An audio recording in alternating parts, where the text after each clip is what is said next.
প্রকল্প ভ্রাম্যমাণ লাইব্রেরি প্রকল্প, ডোর টু ডোর লাইব্রেরি সেবা, যেটার প্রকল্পটা এখন বর্তমানে নিয়ন্ত্রণ করতেছে আমাদের গণগ্রন্থাগার অধিদপ্তর, কিন্তু এর প্রতিষ্ঠাতা আব্দুল আবু সাইদ স্যার। আর আজকে সেই বিশেষত্ব কেন্দ্রের নির্দেশ মোতাবেকই আমাদের আজকে একটা পাঠক আড্ডা প্রোগ্রাম। এই প্রোগ্রামটা হয়তো আপনারা নতুন, আর আমরা এই প্রোগ্রামটার সাথে নতুন।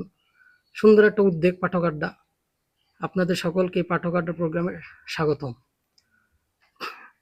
আর এই পাঠক আড্ডা প্রোগ্রামে আমাদের অনুষ্ঠান সঞ্চালনা করবেন এবং অনুষ্ঠানের যে সভাপতি সে হচ্ছে এই ভ্রাম্যমাণ লাইব্রেরির ইনচার্জ আব্দুল রাজ্জাক ইসলাম। আমি রাজ্জাক ভাইকে তার অনুষ্ঠান সঞ্চালনের জন্য অনুরোধ করতেছি।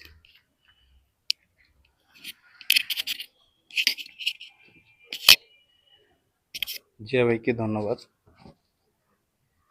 আজকের আমাদের বিশ্ব সাহিত্য কেন্দ্রের যে নিয়মিত পাঠক আড্ডার আয়োজন, সেই আয়োজনটা সাধারণত অনেকটা মানে আড্ডার মতো, মানে পাঠক আড্ডা বলতে আড্ডার মতো একটা আয়োজন আর কি।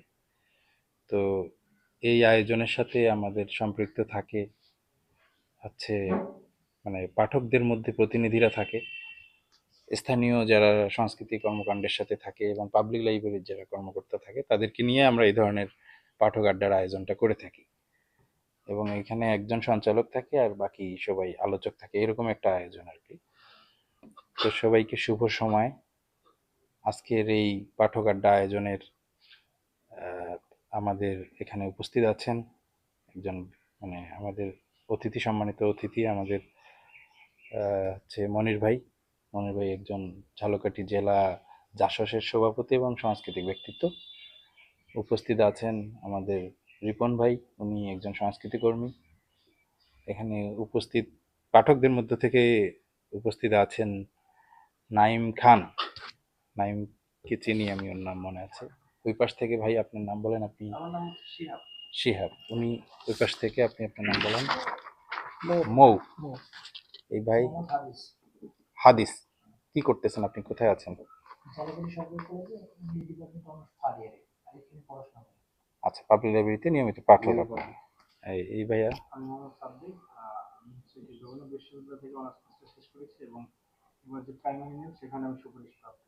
মানে আপনি কি জগন্নাথের? জগন্নাথের, আচ্ছা। ভাই নাইম ইসলাম। আর এই ভাইয়া?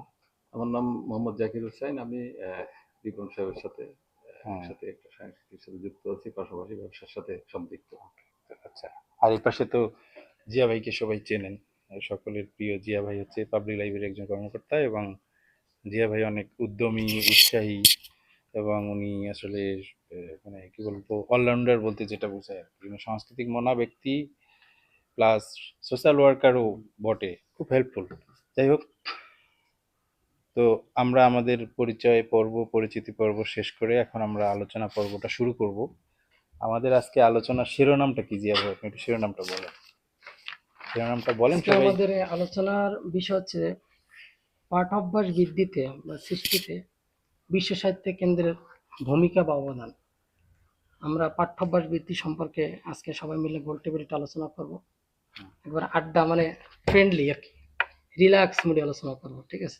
সেটা আমরা আমাদের নিজেদের মতো করে, আমরা যেরকম আড্ডাতে যে ধরনের আলোচনা করি, আমাদের এই আলোচনাটা এরকমই হবে। আগামীতে আপনারা এটাকে দেখবেন, এই আড্ডাটাকে আমরা একটু অর্গানাইজড করব। সেটা যেমন আমাদের ব্যানার থাকবে এবং অনুষ্ঠানটা আরো গোছানো থাকবে। তো আজকে আমরা শুরুটা করি, এরপরে আমরা অনুষ্ঠানগুলো আরো বেশি অ্যাট্রাকটিভ করার চেষ্টা করব। তো আজকে আমাদের আলোচনার বিষয় যে পাঠ্যাভ্যাস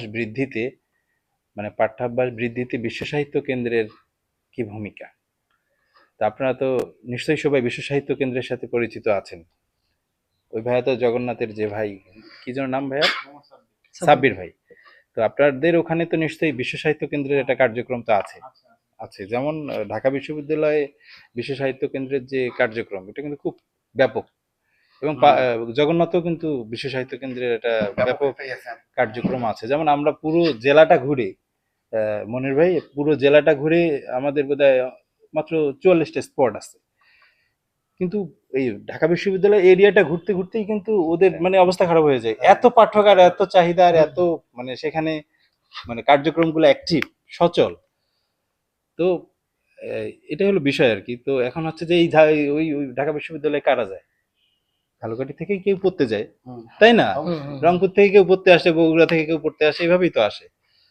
তো আমাদের আসলে পাঠ্য অভ্যাস বৃদ্ধিতে নিশ্চয়ই বিশ্ব সাহিত্য কেন্দ্র কাজ করছে, বিধায় এই ধরনের রেসপন্সটা পাচ্ছে সবার। সারা বাংলাদেশে এই ধরনের রেসপন্সটা, সারা বাংলাদেশে প্রায় আমাদের ৭০-এর অধিক ইউনিট আছে, এই ধরনের গাড়িগুলো আছে। এই গাড়িগুলো আসলে বিশ্ব সাহিত্য কেন্দ্রের যে যাত্রা, বিশ্ব সাহিত্য কেন্দ্রের যাত্রাটাই শুরু হয়েছে মানুষ যখন বই বিমুখ হয়ে যাচ্ছিল, মানুষের যখন মানে পাঠের অভ্যাসটা দিন দিন কমে যাচ্ছে, তখন এই মানুষের লাইব্রেরি যেন মানুষের কাছে যে গিয়ে পৌঁছায়, মানুষ বই পড়তে যেন উৎসাহিত হয়, মানুষের বই পড়ার কাজটাকে সহজ করে দেওয়ার জন্য কিন্তু এই উদ্যোগটা ডক্টর আব্দুল্লাহ আবু সাইদ স্যার নিয়েছিলেন। সেই সেই আলোকেই কিন্তু এই যে আমরা যে ভ্রাম্যমাণ লাইব্রেরি প্রকল্পটা দেখি, এই ভ্রাম্যমাণ লাইব্রেরি প্রকল্প কিন্তু বিশ্বের অন্যান্য অনেক জায়গাতেই নেই, আমাদের এখানেই কিন্তু এটা আছে।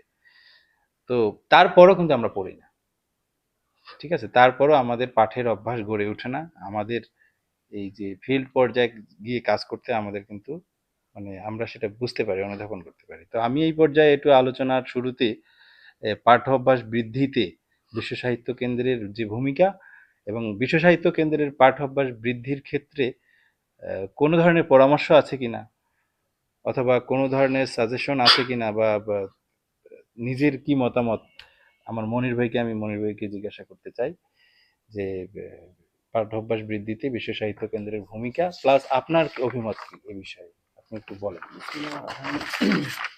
সম্মানিত আজকে সভাপতি এবং সঞ্চালক এবং উপস্থিত সবাইকে শুভেচ্ছা জানাচ্ছি। আসলে আমরা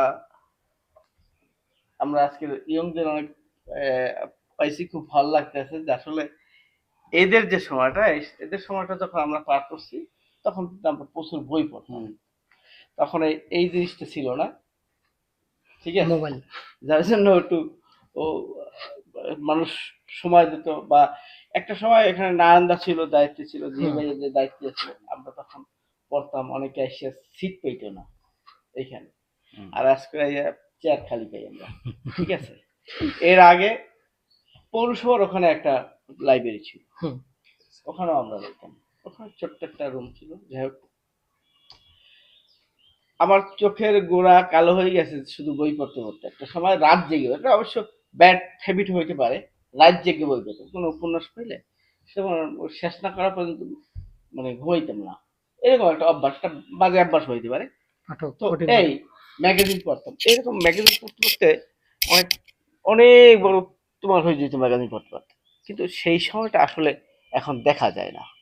এখন আমরা বিভিন্ন কর্মে ব্যস্ত আছি এক জিনিস, কিন্তু আপনাদের লেভেলে যারা আছে, যারা ছাত্র আছে, যারা ইয়াং আছে, তাদের কিন্তু প্রচুর সময় আছে, যারা কর্মে ঢোকে নাই, ঠিক আছে?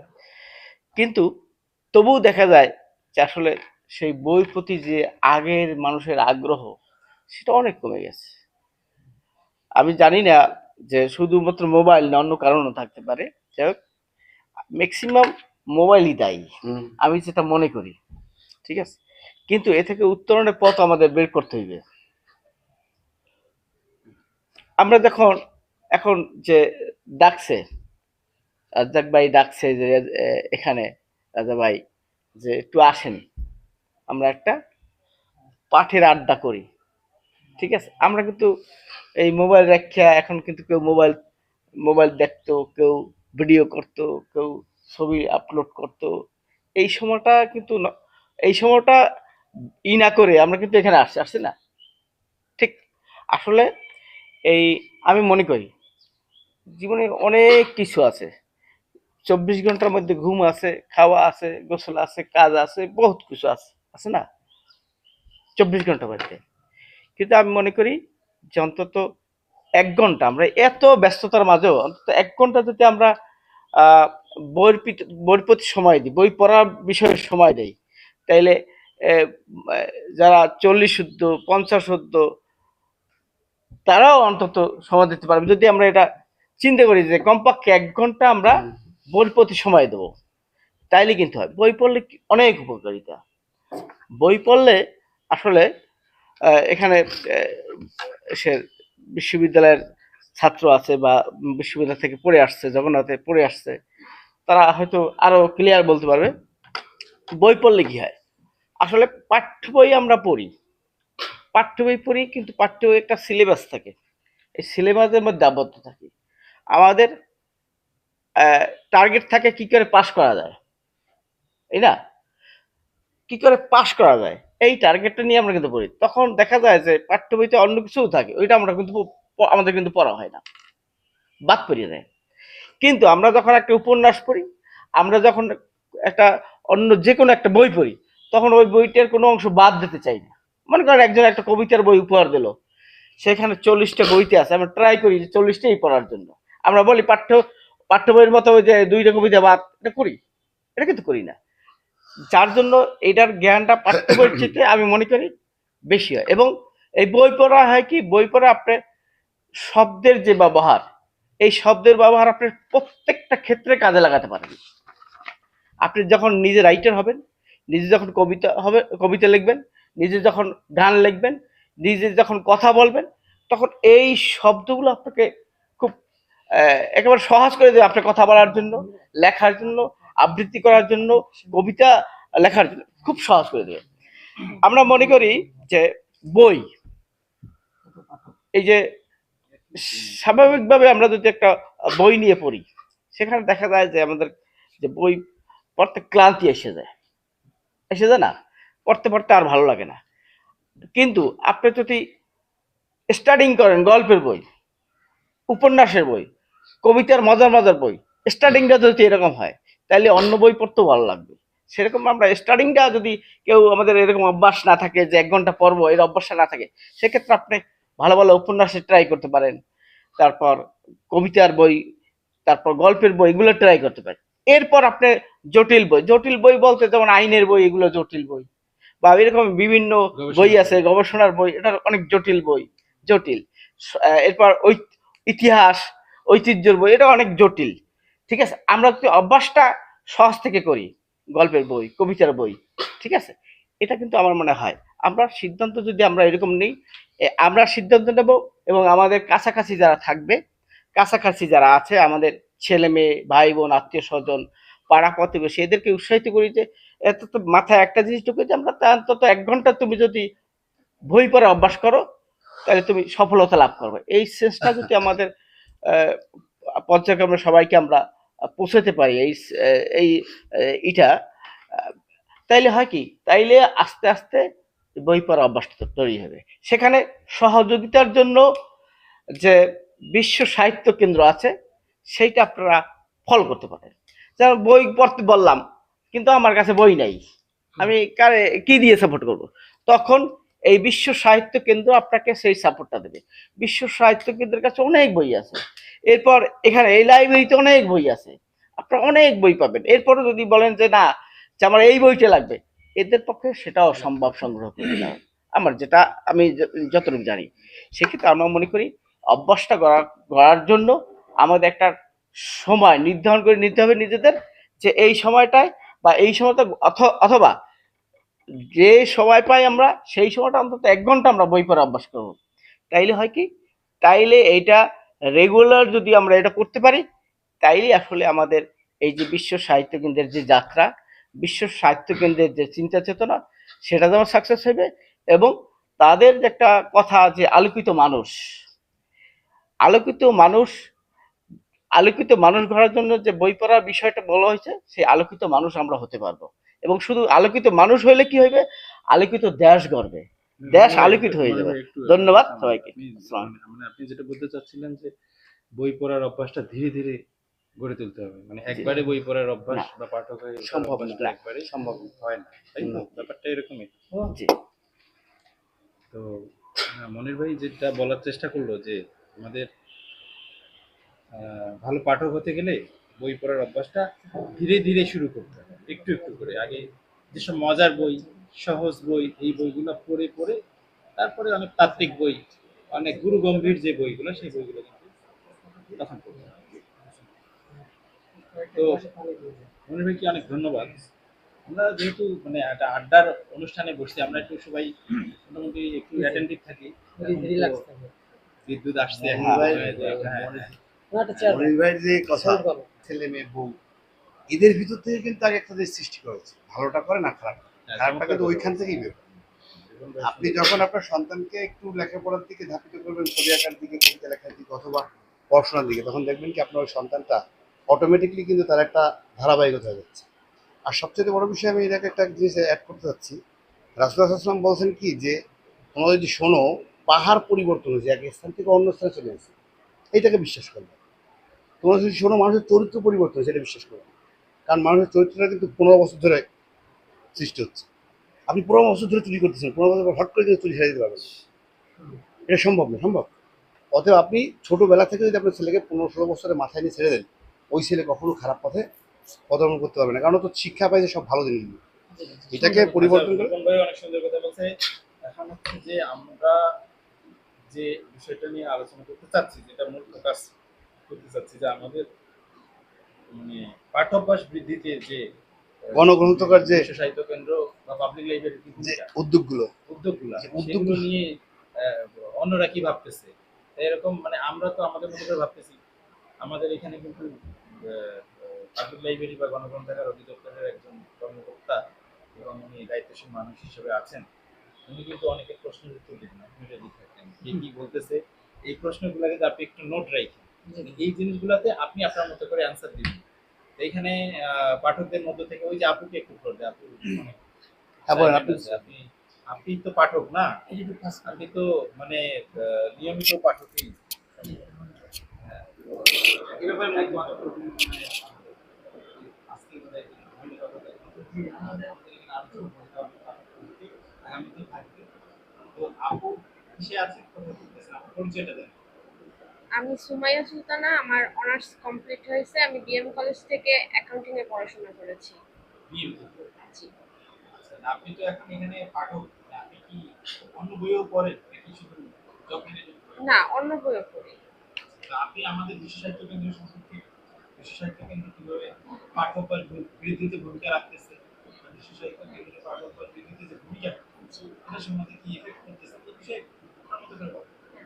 এটা তো এখন থেকে না, আমি যখন স্কুলে পড়ছি, এই যে হরচন্দ্র গার্লস স্কুলে পড়ছি, তখন থেকেই দেখতাম যে আমাদের স্কুলের সামনে আপনাদের গাড়িটা থাকতো এবং তখন থেকেই বই নিয়ে পড়া হতো তখন। তো এখন হচ্ছে গিয়া ওই সময় থেকেই পড়ার অভ্যাস আছে কিছু কিছু। তো ওইখানে বই আপনাদের গাড়িটা থাকার কারণে ধরেন যে আমরা বইটা নিতাম এবং বাসায় নিয়ে পড়া হতো। কিন্তু যদি আমরা না নিতাম তাহলে ধরেন যে পড়ার অভ্যাসটা ওইভাবে বাহিরের মানে বই মানে কোথাও থেকে এসে নেওয়া, যে ওইখানে থাকার কারণে যেভাবে আমরা যেভাবে নিছি ওইটা হয় না। তো এটা অবশ্যই পাঠ অভ্যাসের জন্য এই যে গাড়ি আপনাদের ভ্রাম্যমাণ যে গাড়িটা, এটা অনেক কার্যক্রমটা এটা অনেক উপকার করতেছে। কারণ হচ্ছে এখন অনেকের হাতে মোবাইল চলে আসছে, এই কারণে অনেকে ধরেন যে ওইভাবে বই নেয় না বা পড়ে না। এটা একটা খারাপ দিক, বাট এটা তো আর আপনাদের কার্যক্রমটা তো অনেক মানে ভালো কাজ করতেছে আচ্ছা, এখানে এই পড়ার ক্ষেত্রে। কার্যক্রমের সাথে আপনার কি মনে হয় আরো কি যোগ করলে বা কোথাও কোনো ত্রুটি আছে কিনা, বা কোথাও কোনো না, আপনাদের ক্ষেত্র থেকে কোনো ত্রুটি নেই। যদি আমি ত্রুটি দেখি সেটা হচ্ছে গিয়ে আমাদের পরিবার থেকে। কারণ হচ্ছে যে পরিবারের ছেলে মেয়েদের হাতে এখন স্কুলে থাকা অবস্থায় ফোন দিচ্ছে, যেটা অনেক একটা খারাপ দিক। এটা যদি না দিত তাহলে ধরেন যে আমরা যখন পড়াশোনা করছি স্কুলে তখন কিন্তু আমাদের বাবা মা হাতে ফোন দেয়নি। তো এই কারণে হচ্ছে ফোনের কথাটা বললেন, এই যে এই পাশ থেকে মেয়া, আপনি একটু বলেন তো যে আসলে আপনি ফোন দেওয়ার কারণে ফোন তো একটা প্রযুক্তি, সারা পৃথিবী কিন্তু প্রযুক্তি নির্ভরতা সারা পৃথিবীতেই আছে। আমরা কিন্তু এটার বাইরে যেতে পারবো না। আমাদেরকে এটা নিয়েই চলতে হবে। কারণ একটা সময় পৃথিবীতে কিন্তু রেডিওর যুগ ছিল, টেলিভিশনের যুগ ছিল, কম্পিউটারের যুগ ছিল। এখন কিন্তু সেটা ব্যবহারের সিস্টেম ছিল। এখন কিন্তু আমাদের আমাদের ব্যবহার সব কিছুর ভালো খারাপ দিক আছে। এখন আমরা ভালোটা রেখে খারাপটার দিকে যদি যাই, সেটা ঠিক আছে। এখন ভাইয়া আপনি বলেন আপনার নাম যেন মোহাম্মদ হাদিস। মোহাম্মদ হাদিস। হাবিব ভাই আপনি একটু বলেন যে আমরা তো প্রযুক্তির বাইরে যেতে পারবো না, প্রযুক্তিকে সাথে নিয়ে কিভাবে আমরা আমাদের এই সমস্যাগুলো কিভাবে মেকআপ করবো। আমাদের তো পাঠ করতে বইয়ের ভূমিকাটা এখনো আছে, সমাজ থেকে বইয়ের ভূমিকা শেষ হয়ে যায়নি। তো আমরা এটা নিয়ে কিভাবে আগাইতে পারি সেটা একটু বলেন। ধন্যবাদ। ধন্যবাদ বিশ্ব সাহিত্য কেন্দ্রকে আমাকে একটি সুযোগ দেওয়ার জন্য। আমার পরিচয় মোহাম্মদ হাদিস। আমি জালকাঠি সরকারি কলেজের ইংলিশ ডিপার্টমেন্টের অনার্স থার্ড ইয়ার স্টুডেন্ট এবং নিয়মিত পাঠক জালকাঠি সরকারি লাইব্রেরির। তো বিশ্বনবী জনাবে মোহাম্মদ রসুল্লাহ আহমেদ সাল্লাহ আলাইসাল্লামের উপর যখন আল্লাহ পাক রব্বুল আলমিন কর্তৃক প্রথম বাণী আসছিল, ওই বাণীটা ছিল ইকরা। ইকরা শব্দের অর্থ পড়ো। তাহলে সৃষ্টিকর্তার প্রথম বাণী পৃথিবীতে ছিল পড়ো। তাহলে ওখান থেকে শিক্ষা নেওয়া উচিত যে আমাদের প্রত্যেকের পড়া উচিত। বিশ্বে আমরা যে সকল রাষ্ট্রকে উন্নতশীল রাষ্ট্র হিসেবে বিবেচনা করি বা মানি, তাদের মধ্যে আমেরিকা, কানাডা, যুক্তরাষ্ট্র এরাই। কিন্তু তাদের দিকে যদি আমরা তাকাই তাহলে দেখতে পারবো তাদের কাছেই বিশ্বের সব থেকে বড় লাইব্রেরি। বিশ্বের সব থেকে বড় লাইব্রেরি তাদের কাছে, যার জন্য বোঝা যাচ্ছে একটি দেশকে উন্নত করার জন্য সব থেকে বেশি অবদান রাখে জ্ঞান চর্চা। তার মানে জ্ঞান চর্চাই পারে একটি জাতিকে একটি উন্নতশীল রাষ্ট্র জাতি হিসেবে রূপান্তর করতে। কিন্তু দুঃখজনক হলেও সত্য, আমরা উন্নত হতে চাই ঠিকই, কিন্তু আমরা পরিশ্রম করতে চাই না। তো আমাদের এই বাঙালি জাতিকে যদি বিশ্বের ময়দানে আরো সামনের দিকে এগিয়ে যেতে হয়, তাহলে অবশ্যই আমাদেরকে পাঠাভ্যাস করতে হবে। একটি হাদিসে মহানবী সাল্লাল্লাহু আলাইহি সাল্লাম বলছিল যে তোমরা জ্ঞান অর্জনের জন্য সুদূর চীনে যাও। তাহলে মক্কা থেকে চীনের দূরত্ব প্রায় অনেকটা কিলোমিটার।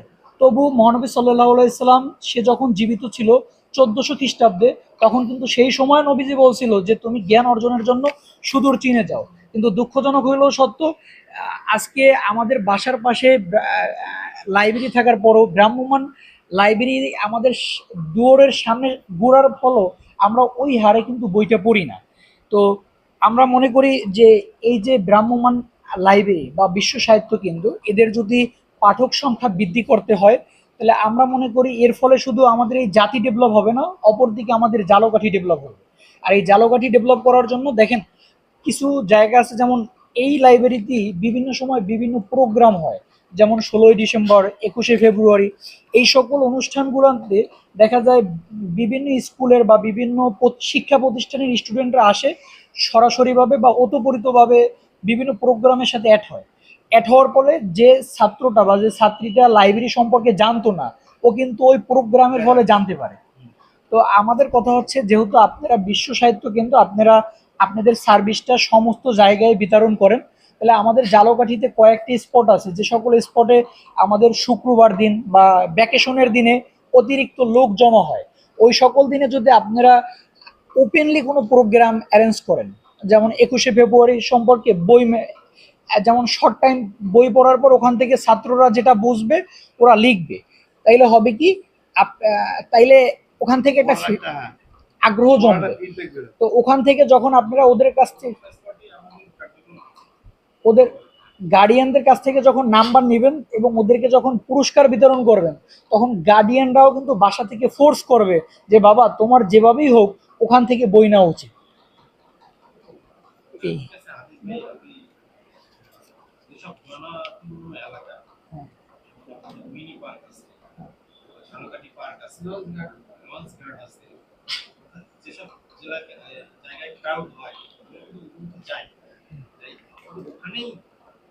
মানুষের বেশি অমনোযোগিতা বেশি লক্ষ্য করে। সবাই তখন গাড়ি পাশ দিয়ে সবাই গাড়িতে মানে ঠেলা মেরে যাইতেছে বা গাড়ির পাশ দিয়ে হেঁটে যাচ্ছে, গাড়ির পাশ দিয়ে সবাই হেঁটে যাচ্ছে কিন্তু গাড়িটা দিকে থাকে। ক্রাউডেড প্লেসে যে মানুষ বই পড়বে এটা আশা করাটা বোকামি। বই পড়ার জন্য মানুষ নিরিবিলি জায়গা খুঁজে, ক্রাউডেড প্লেসে কেউ বই পড়বে না। আমরা ওটা বুঝতে পারি না, অক্সিজেনের মধ্যে থেকেও আমরা বায়ু প্রয়োজনীয়তা অনুভব করি, বুঝি না যে আমরা স্বীকার করি না যে আমরা বায়ুর মধ্যে আছি। আপনাদের জালকাঠিতে এই যে এরকম হাজার হাজার বই নিয়ে বসে আছে, জিয়া ভাই যে লাইব্রেরি পড়ে, আমার মনে হয় যে অনেক জনপ্রতিনিধি থেকে বড় দায়িত্ব আমার পালন করে। কি মনে ভাই, অনেক জনপ্রতিনিধিরা এভাবে কিন্তু সমাজে করে না। তবে এখানে একটা ইম্পর্টেন্ট কথা আমার কাছে এটা মনে হয়েছে, আপনার কার কাছ থেকে আমি জানি না, আমরা যে বাঙালি সমাজে বাস করি এর মধ্যে কিন্তু দেখবেন আমার কোনো ধর্মবিরোধী বলে, তাই নাকি? আমরা অবশ্যই ধর্মবিরোধী। জিয়া ভাই আপনার আমি জানি না, ভাই জীবন ভাই আপনারা সবাই একটু দেন যে আচ্ছা মসজিদ বা মাদ্রাসাগুলোতে বা মসজিদে ইমামরা যদি মানুষকে জ্ঞান চর্চায় উদ্বুদ্ধ করে, তাহলে কি এটা কাজে লাগবে না? এটা কিন্তু করা হয় না, এটা কিন্তু করা হয় না। তো এই এই জায়গাটাতে কিন্তু কাজ করা উচিত। আপনি জাসাসে আছেন, আপনাদের সরকার ক্ষমতায় আছে, হয়তো আমাদের এই সাউন্ডটা কোথাও যাবে না, কিন্তু এই বিষয়টা মানে এটা কিন্তু দাবি রাখে যে বর্তমান যারা মানে ধর্ম চর্চা করেন বা যারা ইমাম সাহেবেরা আছেন তারাও কিন্তু এই বিষয়ে কথা বলতে পারেন। তো আমাদের পাঠকের মধ্যে ও তো মনে হয় কি, তুমি জালুকারী সরকারি কলেজে আছো? নাইম খান। হ্যাঁ, নাইম খান, তৃতীয় বর্ষ তুমি না? তুমি এখনো স্টুডেন্ট, তোমাদের ওখানে তোমাদের কলেজে তো লাইব্রেরি আছে, কিন্তু তারপরও লাইব্রেরি কার্যক্রম অতটা সচল না। এখন কিভাবে পাঠের অভ্যাস মানুষের মধ্যে পাঠ বা বই পড়ার অভ্যাস তৈরি করা যায়, তো তোমার মতো করে শর্টকাটে বলো। স্যার আসসালামু আলাইকুম। আপনাকে অসংখ্য ধন্যবাদ স্যার। বিখ্যাত ব্যক্তিরা বলে গেছেন যে বই পড়ে কেউ দেউলিয়া হয় না। এমনকি প্রমোদ চৌধুরী তার লেখনীতে বলে গেছেন কিছু কিছু ক্ষেত্রে হসপিটালের চেয়েও লাইব্রেরি স্থাপন করা মানুষের জন্য বেশি গুরুত্বপূর্ণ। সেখান থেকে বর্তমান জেনারেশনকে বলা হয় আলট্রা মডার্ন জেনারেশন অথবা জেন জি। তারা সেখানে মানে এমন কোনো প্রযুক্তির ছোঁয়া যেটা তারা পায়নি, সেখান থেকে টিকটক বলেন, লাইকি বলেন, ইনস্টাগ্রাম, ফেসবুক, ইউটিউব, প্রত্যেকটা এমনভাবে ওতপ্রোতভাবে তাদের সমস্ত শরীরকে স্যার এমনভাবে মানে জড়িয়ে রেখেছে, যার ফলে তারা ওখান থেকে বের হবার কোনো মানে রেস্টটা মতো পাচ্ছে না। সেজন্য স্যার মানে বই পুস্তক পাশে পড়ে থাকে, কিন্তু তাদের মোবাইল থাকে হাতে। একটু আগে আমাদের প্রথম বক্তা স্যার বলে গিয়েছিলেন যে কোনো এক সময় তারা লাইব্রেরিতে জায়গা পেতেন না। সেখান থেকে আমাদের যে আপনাদের প্রতিষ্ঠান স্যার, যে আলোকিত মানুষ চাই স্লোগানে আপনারা মানুষের ডোর টু ডোরে গিয়ে মানুষকে নক করছেন বই পড়ার জন্য। সেখান থেকে আমি মনে করি আসলে মানুষের মন মানসিকতা আসলে দিন দিন এতটা আসলে নিম্ন স্তর হয়ে যাচ্ছে যে তারা বই হাতে পাচ্ছে, কিন্তু তারা মানে এরকম বিষয়টা হয়ে যাচ্ছে যে মদওয়ালাকে মানে দুধওয়ালাকে বাড়ি বাড়ি গিয়ে নক করতে হচ্ছে, কিন্তু মদওয়ালার ডোরে গিয়ে সবাই ধাক্কা দিচ্ছে যে মদ খাবে, এরকম বিষয়টা হয়ে যাচ্ছে স্যার। সেখান থেকে মনে করি অবশ্যই নাগরিক সমাজকে অথবা ছাত্র সমাজকে, যারা শিক্ষিত সমাজ আছে, তাদের অবশ্যই উচিত বই পড়ার যে গুরুত্ব, সেখান থেকে আপনি স্যার বলেন যে ধর্মীয় ক্ষেত্রে হতে পারে, সামাজিক ক্ষেত্রে, রাষ্ট্রীয় ক্ষেত্রে, সেখান থেকে জনপ্রতিনিধি যারা আছেন, হ্যাঁ তারা অবশ্যই যে আলোকিত মানুষ সেই স্লোগান যেমন আপনাদের থাকা আছে, আমি মনে করি প্রত্যেকটা সংস্থা, প্রত্যেকটা রাষ্ট্রীয় প্রতিষ্ঠান, সামাজিক প্রতিষ্ঠান সকলের এরকম একটা মন মানসিকতা থাকা উচিত, যেখানে আমরা একটা আলোকিত মানুষ চাই। জি স্যার। নাইম নাইম খান, শুনুন, ওই যে হাদিস ভাই যে একটা ভালো একটা জিনিস বলছে, জি স্যার। সেটা হলো যে ইসলাম কি বলে, আমাদের কুরআন কি বলে। ঠিক আছে, আমরা আজকে ধর্মীয় আলোচনা করবো না, জি উনি যে জিনিসটাকে কোট করছে এটাই কিন্তু এর থেকে বড় কথা আর হয় না। না। কারণ আমরা রাসূল ইসলাম জ্ঞান চর্চার কি গুরুত্ব আরোপ করছে, আমাদের পবিত্র কুরআনে কিরকম জ্ঞান চর্চার বিষয়ে গুরুত্ব আরোপ করা আছে, তো এর থেকে তো আর বড় কথা নাই। জি কারণ অবশ্যই। আমরা যদি জ্ঞান চর্চা করি তাহলেই না সব অন্ধকার দূর হবে। সমাজ অবশ্যই। থেকে বলেন আর মন থেকে বলেন, সব অন্ধকার কিন্তু দূর হবে। দূর হবে।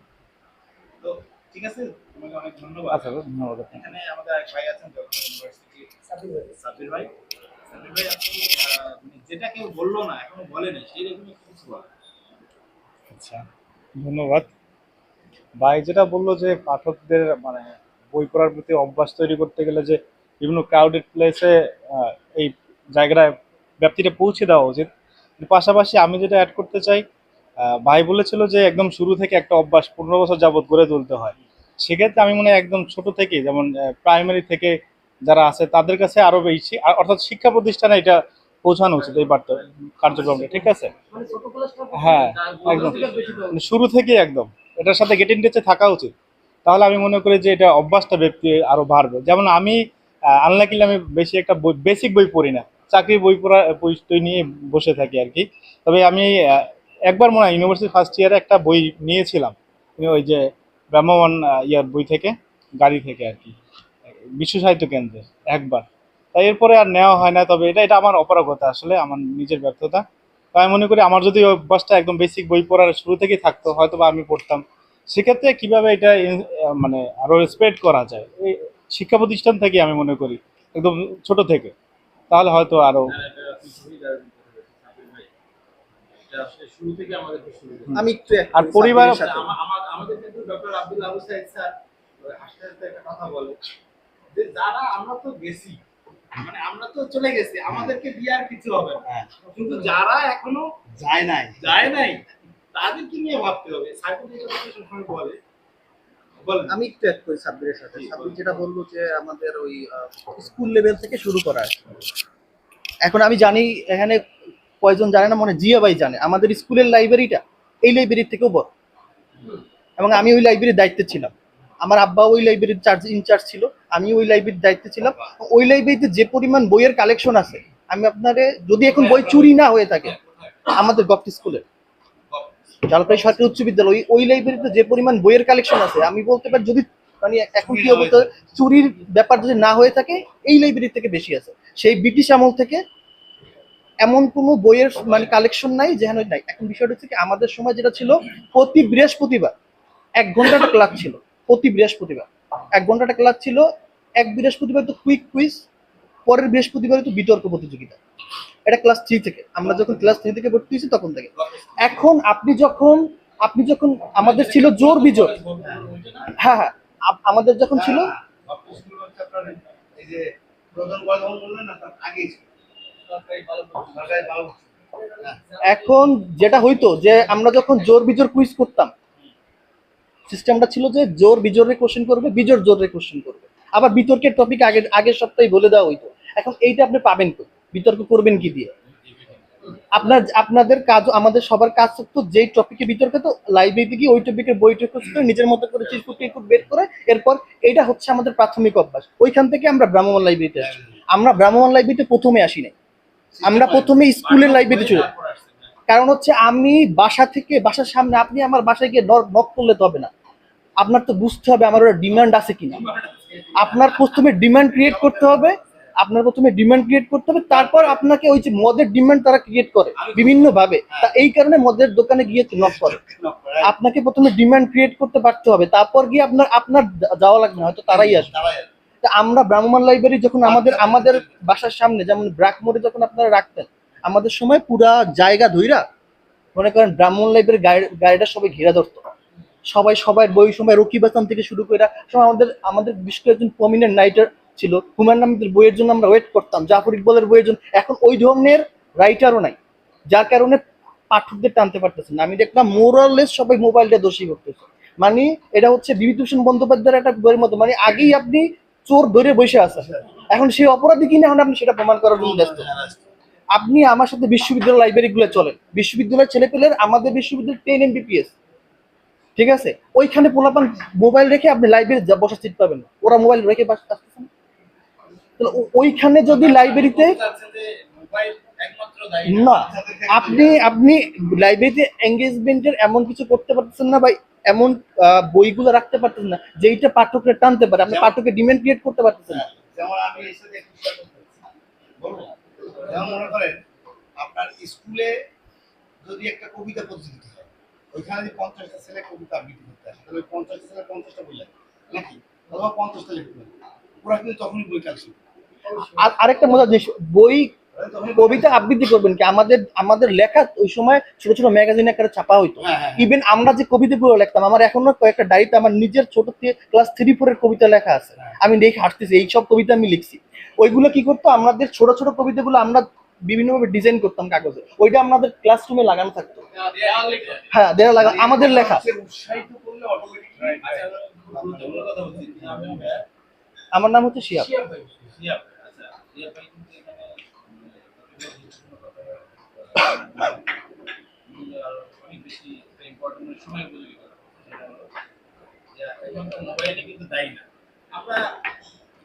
মোবাইলেই তো আপনি বই পড়তে পারতেছেন, মোবাইলেই আপনি অনলাইনে আপনার পৃথিবীর এমন সব বই আছে যেটা আপনি এখানে অ্যাক্সেসিবল, আপনি মোবাইল থেকে পড়তে পারতেছেন। তা তো পারতেছি না, মোবাইলের একটা ফ্যাক্টর, কিন্তু উনি যেটা বলতে চাচ্ছে আমাদের যে অভ্যাসটা, আমরা যেটা আলোচনা করতেছি পাঠের অভ্যাস এমন একটা জিনিস, মানুষ অভ্যাসে দাস। আমরা যদি এটা শৈশব থেকে শুরু করি, ওই যে কি বলো যেটা বলছে পরিবার থেকে শুরু করি, আবার রাত অনেক গভীর রাত পর্যন্ত বই পড়তে, এতটা অভ্যাস তার হয়েছিল যে বই করতে করতে রাত শেষ না করে শুরু করতো। এইটাই একটা অভ্যাস যে আমার বই পড়ার আকর্ষণ, বই পড়তে আমার হবে, বই পড়ার মতো মজা আনতে হবে। আমি একটা ছোটদের কথা বলি, আমার বই পড়ার অভ্যাস হয়েছে। তখন আমি যখন লাইব্রেরিতে তখন প্রথম বই, তখন দেখলাম অনেক বই, প্রায় 1 থেকে 1.5 লক্ষ বই আমার সুফিয়া কামালের সাধারণ পাঠ্য ছিল। অনেক লোক বই পড়তাম, প্রতিদিন বইগুলো পড়তাম, এরকম লোক বই পড়ে আমি পড়ি না। তাকে আমার বই পড়তে ভালো লাগে না। কিন্তু এখন বলো বই পড়ার অভ্যাস তৈরি করতে হবে। অভ্যাস তৈরি করতে হলে কি করতে হবে? আমি নিজে নিজে বুঝতে পারলাম যে আমার যে বইগুলো আমার ভালো লাগে, হোক যে কোনো রাইটার, আগে আমার বই বই পড়ার অভ্যাসটা তৈরি করতে হবে। আমি আগ্রহ তৈরি করতে হলো কি হুমায়ুন আহমেদের সোর্স করে দেবো। তাই দেখুন তার বইগুলো মজা লাগে, তার লেখার ভিতরে একটা থাকে, একটা টানটান থাকে, চমকের মতো আকর্ষণ থাকে। রসাত্মক কিছু বিষয়, হ্যাঁ, রসাত্মক থাকে, আবার আনফিনিশড কিছু থাকে যে আগ্রহ করে রাখে, ছোট করে গল্পের রাখে মতো। যে এটার পর কি হবে, এটার পর কি হবে। হ্যাঁ, এবার আমি এইটা করতে করতে আমার একটা অভ্যাস তৈরি হলো। তারপর আমি ধরলাম কি সৈয়দ মুস্তফা আলী ধরলাম, আহমেদ ছফা ধরলাম। এইগুলো তো আমার আস্তে আস্তে ধীরে ধীরে একটা কি হলো আর কি, বই পড়ার প্রতি আগ্রহ সৃষ্টি হলো। আমি মনে করি যে ভ্রাম্যমাণ লাইব্রেরি যদি ওরা এরা যে পাঠকদের চাহিদা, যে কিছু কিছু ছোট বাচ্চারা ওরা কার্টুন চায়, কার্টুনের ভিতরে দৌড় দিতেছে আর ওই পাশে লেখা আছে গোল করে, যে কমিক্স আমরা ছোটবেলা পড়তাম, আপনিও পড়ছেন, হ্যাঁ, ওগুলো ওরা কিন্তু খুব মজা পায়। যে ডিসুম টেসম এরকম একটা কিছু কমিক্স আছে, ওই ডিসুম থেকে কিন্তু ওর বইয়ের প্রতি আকর্ষণ জন্ম। তারপর সে ডিসুম থেকে শুরু হবে ছোট গল্প, ছোট গল্প থেকে ধীরে ধীরে ও উপন্যাস, তারপর প্রবন্ধ। আমি মনে করি ওই যে যে রিলেটেড, যে পাঠক যেটা চায়, ওদের সাথে পাঠক আসলে তাদের সাথে কথা বলা, যে তুমি কি বই চাও, তোমার কোন বইটা তুমি পছন্দ, ওই বইগুলো কালেকশন করা, ওদের হাতে ওই বইগুলো উঠিয়ে দেওয়া। এবং ছোট ক্লাসগুলোতে আমি মনে করি যে একজন বললো যে স্কুলগুলো, ছোট ক্লাসগুলোতে যদি আমরা যাই, ছোট বাচ্চাদের আমরা মনে করেন যে একটা প্রাইমারি স্কুলে গেলাম, 1 2 3, ওই বাচ্চাদের 3টা প্রশ্ন করলাম, এটা আমার মতামত, যে 3টা প্রশ্ন করলাম,